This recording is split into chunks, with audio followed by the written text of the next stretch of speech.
নমস্কার। আজকে আমরা শুনব শ্রী শ্রী সারদা মায়ের অমৃত কথা। শ্রীমা এখানে তার সঙ্গী ও গৃহী ও সন্ন্যাসী সন্তানদের বিভিন্ন প্রশ্নের উত্তর কত সহজভাবে দিয়েছেন। আমরা সেই সব ঘটনার কথাই এখানে শুনব। গোলাপ মার শুদ্ধ মনের প্রসঙ্গে মা বলছেন, অনেক সাধন তপস্যা করলে, পূর্বজন্মের অনেক তপস্যা থাকলে তবেই এ জন্মে মনটি শুদ্ধ হয়। ঠাকুর জগন্নাথ দর্শনে যাননি বলে মা পুরীতে একদিন ঠাকুরের ছবি বস্ত্রাঞ্চলে লুকিয়ে নিয়ে গিয়ে তাকে জগন্নাথ দর্শন করান। পাণ্ডা গোবিন্দ সিংহারি মাকে শিবিকা করে নিয়ে যেতে চাইলে মা বলেছিলেন, না গোবিন্দ, তুমি আগে আগে পথ দেখিয়ে চলবে, আমি তোমার পেছনে দিনহীন কাঙালিনীর মতো যাব। জগন্নাথকে দর্শন করে এসে মা বলেছিলেন, জগন্নাথকে দেখলুম যেন পুরুষ সিংহ রত্নবেদিতে বসে আছেন, আর আমি দাসী হয়ে তার সেবা করছি। বেলুড়ে নীলাম্বরবাবুর বাড়ির প্রসঙ্গে মা বলছেন, ঠাকুরের দেহ রক্ষার পরে পাগলের মতন হয়ে এদিক ওদিক ঘুরে বেড়াতে লাগলুম, কিন্তু মনের শান্তি কোথাও পেলুম না। আমার এই অবস্থা দেখে যোগেন যোগিন মা বললে, মা চলো আমরা পঞ্চতপা করি, তবেই মনের আগুন নিভবে। পঞ্চতপার জোগাড় করা হলো। চারিদিকে 5 হাত অন্তর অন্তর 4টি অগ্নিকুণ্ড, তাতে ঘুঁটের আগুন, আর উপরে সূর্যের তেজ। বুঝতেই তো পারো ব্যাপার কি। সকালে স্নান করে এসে দেখি আগুন খুব জ্বলছে। প্রাণে বড় ভয় হলো, কি করে এর ভেতরে যাব আর সূর্যাস্ত পর্যন্ত বসে থাকব। যোগেন বললে, কোনো ভয় নেই মা, এসো। তখন মনে মনে ঠাকুরের নাম নিয়ে ঢুকে দেখি আগুনের কোনো তাপ নাই, কিন্তু 5 দিন এই রকমের কাজ করায় শরীর যেন পোড়া কাঠ হয়ে গিয়েছিল। এই প্রসঙ্গে স্বামী বিশ্বেশ্বরানন্দকে মা বলেছিলেন, আমি দেখতুম 10-12 বছরের একটি মেয়ে গেরুয়া পরা সঙ্গে সঙ্গে ফিরছে, আর আমাকে যেন কিছু করতে বলছে। তখন আমার ভেতর থেকে উঠল পঞ্চতপা। পঞ্চতপা কি জানতুম না। যোগেনকে বললুম, পঞ্চতপা কি? পঞ্চতপা এসব করে শরীরকে এত কষ্ট দেওয়া কেন? স্বামী অরূপানন্দের এই প্রশ্নের উত্তরে শ্রীমা বলেছিলেন, পার্বতীও তো শিবের জন্য করেছিলেন। এসব করা লোকের জন্য, না হলে লোকে বলবে, কই সাধারণের মতো খায় দায় আছে, আর পঞ্চতপা মেয়েলি, যেমন ব্রত সব করে না, ওই রকমই। 1319 সালে যখন মা কাশীতে ছিলেন, সেই সময় একদিন বিভূতিবাবু তাকে গীতার 10ম অধ্যায় পড়ে শোনাচ্ছিলেন। মাসানাং মার্গ শিষ্য অহং। এই কথা পড়া মাত্রই মা নিজেই বুঝিয়ে দিলেন, মার্গ শিষ্য মানে অগ্রহায়ণ। নিঃস্বার্থ প্রেম প্রেমাস্পদকে জন্ম জন্ম আপনার করে রাখে। এই কথা প্রসঙ্গে শ্রীমা বলছেন, যে যার সে তার, যুগে যুগে অবতার। এ কথা মা প্রায় বলতেন। ভক্ত ভগবানের রাজ্যেও এই নিয়ম খাটে। উদ্বোধনে স্বামী বিশ্বেশ্বরানন্দকে সাধন প্রসঙ্গে কথা বলতে গিয়ে মা বলেছিলেন, তত্ত্বজ্ঞানের আলোচনা না করলে তত্ত্বজ্ঞান হয় না, সাধন করতে হয়। চন্দনের কাঠটি ঘষলে গন্ধ বেরোয়, না ঘষলে বেরোয় না। মায়ের সন্তান স্বামী মুক্তেশ্বরানন্দ একবার মনোবেদনায় কাতর হয়ে পত্র মারফত মাকে জানান যে, যেহেতু মন্ত্র নিয়েও তার কোনো মানসিক উন্নতি হচ্ছে না, তখন মা যেন মন্ত্রটি ফিরিয়ে নেন। মা সেই চিঠি পেয়ে তাকে ডেকে এনে বললেন, দেখো বাবা, সূর্য আকাশে থাকে আর জল থাকে নিচেতে। জলকে কি ডেকে বলতে হয়, ওগো সূর্য, তুমি আমাকে ওপরে তুলে নাও। সূর্য আপনার স্বভাব থেকে জলকে বাষ্প করে ওপরে তুলে নেয়, তোমাকে কিছু করতে হবে না। মায়ের দীক্ষিত শ্যামাচরণ চক্রবর্তী দীক্ষা নেওয়ার পরে পুজো পদ্ধতি শিখতে চাইলে মা বলেন, যার পুজো করবে তার মূর্তির সামনে বা তার উদ্দেশ্যে উপকরণ রেখে প্রণাম করবে, তাতেই পুজো সিদ্ধ হবে। ভগবানের কাছে সকাম প্রার্থনা করা উচিত কি না এই প্রশ্ন করলে শ্রীমা বলেন, মানুষের আর বুদ্ধি কতটুকু, কি চাইতে কি চাইবে, তবে ভক্তি আর নির্বাসনা চাইতে হয়। তার মানে ঈশ্বরের উপর নির্ভরশীল কোনো ভক্তকে মা একথাও বলেছিলেন, তোমার যখন যা দরকার আমার কাছে চাইবে। কেউ প্রশ্ন করলে, চাওয়া কি ভালো? মা বলেন, আমি মা, আমার কাছে চাইবে না? স্বামী অসিতানন্দ একবার কোয়ালপাড়ায় জগদম্বা আশ্রমে শ্রীমাকে বলেন যে ঠাকুরকে তিনি যে ভোগ নিবেদন করে তা ঠাকুর খান কি? তিনি বুঝতে পারেন না। মা উত্তর দেন, খান বই কি বাবা, প্রাণের ভিতর থেকে নিবেদন করলে নিশ্চয়ই খান। আমি যখন গোপালকে খেতে দিয়ে আদর করে ডাকি তখনই দেখি গোপাল নুপুর পায়ে ঝুনঝুন করে এসে হাজির হয় আর আবদার করে খায়। বরদা মামার স্ত্রী মানে মায়ের বড় ভাইয়ের স্ত্রী ইন্দুমতী দেবীকে একদিন ঠাকুর সেবা প্রসঙ্গে মা বলেন, দেখ তোরা ছেলে মানুষ, খুব সাবধান হয়ে কাজ করবি। আমার ঠাকুর হাত পাওয়ালা, যদি অসাবধান হোস তোদের অপরাধ হবে। তীর্থ দর্শনের কালাকাল প্রসঙ্গে ভক্তের প্রশ্নের উত্তরে শ্রীমা বলছেন, বাবা, অকালে তীর্থ দর্শন করলে পূর্ব ধর্ম নষ্ট হয় বলে, কিন্তু আবার পূর্ণ কার্য শীঘ্র শীঘ্র সেরে ফেলা ভালো। ভক্ত আবার সংশয় প্রকাশ করলে মা বলছেন, সংসারীদের মতে একটা কথা আছে যে অকালে তীর্থ দর্শন করে না। দেখো, কালাকালের অপেক্ষা করে পূর্ণ কার্য স্থগিত রাখা যায়, কিন্তু কালের মৃত্যুর নিকট কালাকালের কোনো বিচার নেই। মৃত্যুর যখন অবধারিত কাল নেই তখন সুযোগ সুবিধা উপস্থিত হলেই কালাকালের অপেক্ষা না করে পূর্ণ কার্য সেরে ফেলা ভালো। স্বামী কমলেশ্বরানন্দকে ললিত মা একদিন দৃঢ়প্রত্যয়ে বলছেন, আমি যদি ঠাকুরের কাছে যাই তোমরাও নিশ্চয়ই যাবে। ঠাকুরকে যেসব ভোগ দেওয়া হয় তা যদি ঠাকুর খেতেন তবে তার কোনো চিহ্ন থাকে না কেন? রাসবিহারী মহারাজের এই প্রশ্নের উত্তরে মা বলেন, ঠাকুরের চোখ থেকে একটি জ্যোতি বার হয়ে সব জিনিস চুষে দেখে, তার অমৃত স্পর্শে সেটি আবার পরিপূর্ণ হয়, তাই কমে না। মঠে বা যেসব স্থানে সাধু সন্ন্যাসীরা থাকেন, ভক্ত মেয়েদের সেই সব জায়গায় মা যেতে বারণ করতেন। তিনি বলতেন, দেখো মা, তোমরা তো ভালো মনে ভক্তি করেই যাবে, কিন্তু তাতে তাদের মনের ক্ষতি হলে সেই সঙ্গে তোমারও পাপ হবে। এছাড়াও মা স্ত্রী ভক্তদের যখন তখন যার তার সঙ্গে তীর্থে যেতে বারণ করতেন।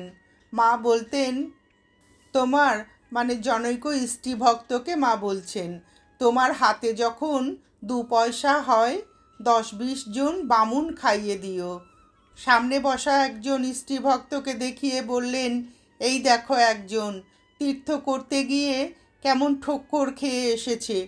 তীর্থ গমন দুঃখ ভ্রমণ, মন উচাটন হয়েও না রে। ভ্রমীয় 12, ঘরে বসে 13 যদি করতে পারো। এক সন্ধ্যায় কামিনী ঝি যখন মায়ের হাঁটুতে বাতের তেল মালিশ করছিলেন তখন মা বললেন, দেহ একটি, দেহি একটি। দেহি সব শরীর জুড়ে রয়েছেন, তাই পায়ে ব্যথা। যদি এখান মানে হাঁটু থেকে মন তুলে নেই তাহলে আর বেদনা নাই। মির্জাপুর স্ট্রিটের একটি ছেলের ওপর মৃতাত্মাদের আবেশ হওয়া প্রসঙ্গে প্রেত দেহে কতদিন থাকতে হয় সেই প্রশ্ন উঠল। মা তখন বলেন, উন্নত পুরুষ ছাড়া আর সকলকে 1 বছর প্রেত যোনিতে থাকতে হয়। তারপর গয়ায় পিণ্ডদান মহোৎসব, তাদের উদ্দেশ্যে এসব করলে পেটজনি মুক্ত হয়ে ভগবানের কাছে যায়, অথবা অন্যান্য লোকে গিয়ে সুখটুকু ভোগ করে। আবার কালে বাসনা অনুসারে জন্ম হয়, কারো বা সেখান থেকেই মুক্তি হয়। তবে ইহজন্মের কিছু সুকৃত্য থাকলে প্রেতদেহেও চৈতন্য একেবারে হারায় না। মা বৃন্দাবনের বৈষ্ণবভূতের কথা বললেন। তখন স্বামী অরূপানন্দ জিজ্ঞাসা করলেন, গয়ায় পিণ্ড দিলেই কি ভগবানের কাছে যায়? মা বললেন, হ্যাঁ যায়। স্বামী অরূপানন্দ জিজ্ঞাসা করেন, যাদের গয়ায় পিণ্ডাদি না হয় তাদের কি গতি হয়? মা উত্তর দেন, যতদিন না বংশে কোনো ভাগ্যবান জন্মে গয়ায় পিণ্ড দেয় কি ঊর্ধ্বদয়িক ক্রিয়াদি করে, ততকাল প্রেত দেহে থাকতে হয়। স্বামী অরূপানন্দ ঠাকুরের ছবিতে ঠাকুর আছেন কিনা জানতে চাইলে মা বলেন, আছেন না, ছায়া কায়া সমান, ছবি তো তার ছায়া। কাশীধামে মা বৈদ্যনাথ ও তিলভাণ্ডেশ্বর দর্শন করে বললেন, এ স্বয়ম্ভুলিঙ্গ। পরে কেদারনাথ দর্শন করে মা বলেন, এই কেদার সেই কেদার, হিমালয়ের এক যোগ আছে, একে দর্শন করলেই তাকে দর্শন করা হয়, বড় জাগ্রত। কাশীর বাবা বিশ্বনাথকে রোজ সকলের স্পর্শ করা সম্বন্ধে মা বলেন, পাণ্ডাগুলো টাকার জন্য ওরূপ ছুতে দেয়। কেন ছুতে দেওয়া? দূর থেকে দর্শন করলেই তো হয়। যত লোকের পাপ এসে লাগে, কত অসৎ চরিত্র, নানা রকমের লোক সব ছোঁয়। প্রসন্ন মামা একদিন শ্রীমাকে বলেন যে তার কৃপায় কেউ কেউ মুক্তি পাচ্ছে, আর তার নিকট আত্মীয়রা কি চিরদিন এমনিই থাকবে? মা উত্তর দিলেন, ঠাকুর যা করবেন তাই হবে। আর দেখো, শ্রীকৃষ্ণ রাখাল বালকদের সঙ্গে কত খেলেছেন, হেসেছেন, বেরিয়েছেন, তাদের এঁটো খেয়েছেন, কিন্তু তারা কি জানতে পেরেছিল কৃষ্ণ কে? জনৈক ভক্ত মায়ের কাছে জানতে চায়, মা, যারা খুব গরিব, কাশী কিংবা অন্য ধামে যেতে পারে না, তাদের ওই রকম ফল আর কিসে হয়? মা বললেন, কেন, তারা দক্ষিণেশ্বরে কিংবা বেলুড়ে গেলে সেই ফল হয়, যদি সেরকম বিশ্বাস থাকে। যার জন্য কাশী যাওয়া, তিনি দক্ষিণেশ্বরে ও বেলুড়ে আছেন। মায়ের এক জনৈক ভক্ত মাকে বলেন, স্বামীজিকে ও ঠাকুরকে দেখার সৌভাগ্য হয়নি। তাই শুনে মা বলেন, ভক্তি করে ডাকো, সকলকেই পাবে। আমি বলছি, তোমরা ধন্য যে এমন সময় জন্মেছ। তার লীলা খেলা দেখার সময় এখন। শ্রদ্ধা ও ভক্তির চোখে দেখলে সবই সহজ। শ্রীমায়ের জনৈক সন্তান সংসারী হলে সেই প্রসঙ্গে মা বলেন, বিদ্যার চেয়ে অবিদ্যার জোর বেশি, অর্থাৎ অবিদ্যা মায়া সংসারকে মুগ্ধ করে রেখেছে। কাশীতে জনৈক হতদরিদ্র স্ত্রীলোক তার 10-11 বছরের মেয়েকে নিয়ে আসে, যদি মা তার ছেলেদের বলে কিছু সাহায্য পাইয়ে দেন, সেই আশায়। তাদের দারিদ্র্যজনিত লোভাতুর স্বভাব দেখে বিরক্ত মা বলেছেন, কি দারিদ্র্যের দশা, এত লোভ, এসে পর্যন্ত মেয়েটা খাই খাই করছে। অত বড় মেয়ের কিছু বুদ্ধি নেই, এসব লোকের কিছু হয় না। শ্রীমা তখন তাদের প্রকারান্তরে বুঝিয়ে দেন যে তার সন্ন্যাসী ছেলেরা যাদের প্রয়োজন বুঝবে তাদের দেবে। তিনি একটা টাকা ও কাপড় দিয়ে সেদিন সেখানে তাদের খেয়ে যেতে বললেন। স্ত্রীলোকটি মাকে বলে যে তার মেয়ে বলছে, কি সুন্দর রান্নার গন্ধ। মা শুনে বলেন, ও কি গো, ওসব কথা কি বলতে আছে, ঠাকুরের ভোগ হবে। মায়ের বাড়ির উদ্বোধনের সামনে জনৈক ব্যক্তির আচরণ প্রসঙ্গে শ্রীমা বলছেন, একদিন একটা মেয়েকে ডেকে, ও মেয়ে, ও মেয়ে, একবার এদিকে এসো, শিগগির এসো। দেখো, ওই দেখো, বেশ্যাবাড়ির সামনে জানলার ধারে একটা লোক একবার এ জানলা একবার ও জানলা করে মরছে, ঢুকতে পারছে না। দেখো কি মোহ, কি প্রবৃত্তি। ভিতর থেকে ওই গানের শব্দ আসছে, আরও ঢুকতে পারছে না। আহা মোলগো ছটফটিয়ে। ভক্ত যখন মাকে জিজ্ঞাসা করলো যে তার অনুমতি নিয়ে তার ভাইরা বিবাহ করেছে কিনা, মা তখন বলেন, কি করব, ঠাকুর বলতেন বিষ্ঠার পোকা বিষ্ঠাতেই ভালো থাকে, ভাতের হাঁড়িতে রাখলে মরে যাবে। স্বামী অরূপানন্দ মন্ত্র জপে অনীহার কথা শ্রীমার কাছে জানালে মা উত্তর দিলেন, হয়তো তোমার পূর্বজন্মে ওইসব করা আছে। স্বামী শান্তানন্দ ধ্যান হয় না বলে মার কাছে দুঃখ প্রকাশ করলেন। এই প্রসঙ্গে মায়ের কাছে কুলকুণ্ডলিনী জাগ্রত করে দেওয়ার প্রার্থনা করায় মায়ের উত্তর, জাগবে বই কি, একটু ধ্যান জপ করলেই জাগবে। আপনি কি আর জাগে? ধ্যান জপ করো, ধ্যান করতে করতে মন এমন স্থির হয়ে যাবে যে ধ্যান আর ছাড়তে ইচ্ছা হবে না। যেদিন ধ্যান না হবে, জোর করে ধ্যান করবার আবশ্যক নেই, সেদিন প্রণাম করেই উঠবে। যেদিন হবে আপনিই হবে।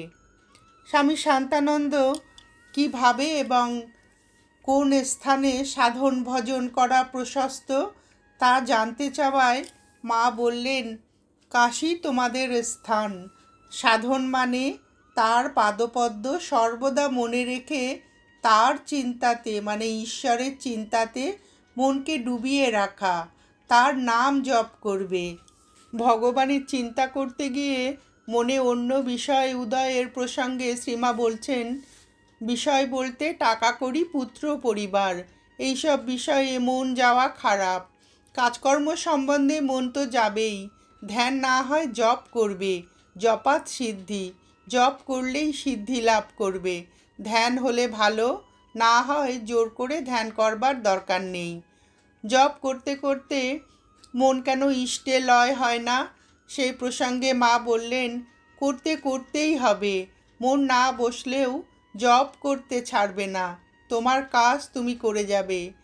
নাম করতে করতে মন আপনি স্থির হবে, বায়ুহীন স্থানে দ্বীপ শিখার মতো।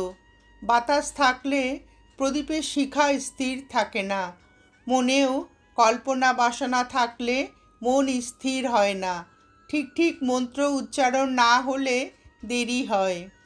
একটি স্ত্রীলোকের মন্ত্র ছিল রুক্মিণী নাথায়। সে রুকু রুকু জপ করত, সেজন্য কিছুদিন ঠেকতে হয়েছিল। পরে আবার তার কৃপায় সে ঠিক মন্ত্র পায়। জপে সংখ্যা রাখা প্রসঙ্গে শ্রীমা বললেন, সংখ্যা রেখে জপ করলে সংখ্যার দিকে লক্ষ্য থাকে, এমনি জপ করবে। স্বামী শান্তানন্দকে কুণ্ডলিনী জাগা প্রসঙ্গে শ্রীমা বলছেন, কুণ্ডলিনী জাগবে বই কি, তার নাম করতে করতে সব হয়ে যাবে। মন স্থির না হলেও তো বসে বসে তার লক্ষ লক্ষ নাম জপ করা যায়। কুণ্ডলিনী জাগবার পূর্বে অনাহত ধ্বনি শোনা যায়। মা জগদম্বার কৃপা না হলে হয় না। স্বামী শান্তানন্দকে মা প্রাণায়াম করা প্রসঙ্গে বলছেন, একটু একটু করতে পারো, বেশি করে মাথা গরম করা ভালো নয়। মন যদি আপনি স্থির হয় তবে প্রাণায়ামের আর কি দরকার। স্বামী শান্তানন্দ আবার মাকে প্রশ্ন করছেন, মা, অনুরাগ না থাকলে শুধু নাম জপ করলে কি হবে? মার উত্তর, জলেতে ইচ্ছা করেই পড়ো আর ঠেলেই ফেলে দিক, কাপড় ভিজবেই। নিত্য ধ্যান করবে, কাঁচা মন কিনা ধ্যান করতে করতে মন স্থির হয়ে যাবে। সর্বদা বিচার করবে, যে বস্তুতে মন যাচ্ছে তা অনিত্য চিন্তা করে ভগবানে মন সমর্পণ করবে। একটি লোক মাছ ধরছিল, পাশে বাসনা বাজিয়ে বর যাচ্ছে, কিন্তু তার ফাতনার দিকেই দৃষ্টি। মন্ত্র নেবার প্রয়োজন কি? মন্ত্র না নিয়ে কেউ যদি নিজের ইচ্ছা মতো নামে ভগবানকে ডাকে, তাহলে হবে না কেন? স্বামী অরূপানন্দের এই প্রশ্নের উত্তরে মা বলছেন, মন্ত্রের দ্বারাই দেহ শুদ্ধি হয়। ভগবানের মন্ত্র জপ করে মানুষ পবিত্র হয়। এই কথা বলে মা একটি গল্প বললেন। নারদ বৈকুণ্ঠে গিয়েছিলেন। বসে ঠাকুরের সঙ্গে অনেক কথা কইলেন। নারদ যখন চলে গেলেন, ঠাকুর লক্ষ্মীকে বললেন, ওখানে গোবর দাও। লক্ষ্মী জিজ্ঞাসা করলেন, কেন ঠাকুর? নারদ যে পরম ভক্ত, তবে কেন এরূপ বলছো? ঠাকুর বললেন, নারদের এখনো মন্ত্র নেওয়া হয়নি। মন্ত্র না নিলে দেহ শুদ্ধ হয় না। অন্তত দেহ শুদ্ধির জন্যও মন্ত্র দরকার। বৈষ্ণবরা মন্ত্র দিয়ে বলেন, মন এখন তোর। তাই তো মানুষ গুরু মন্ত্র দেন কানে, জগৎ গুরু মন্ত্র দেন প্রাণে। মনেতেই সব। মন শুদ্ধ না হলে কিছুই হয় না। গুরু, বৈষ্ণব, কৃষ্ণ এই তিনের দয়া হলো, একের দয়া বিনে জীবে ছাড় খাড়ে গেল। একের কিনা মনের, নিজ মনের কৃপা হওয়া চাই।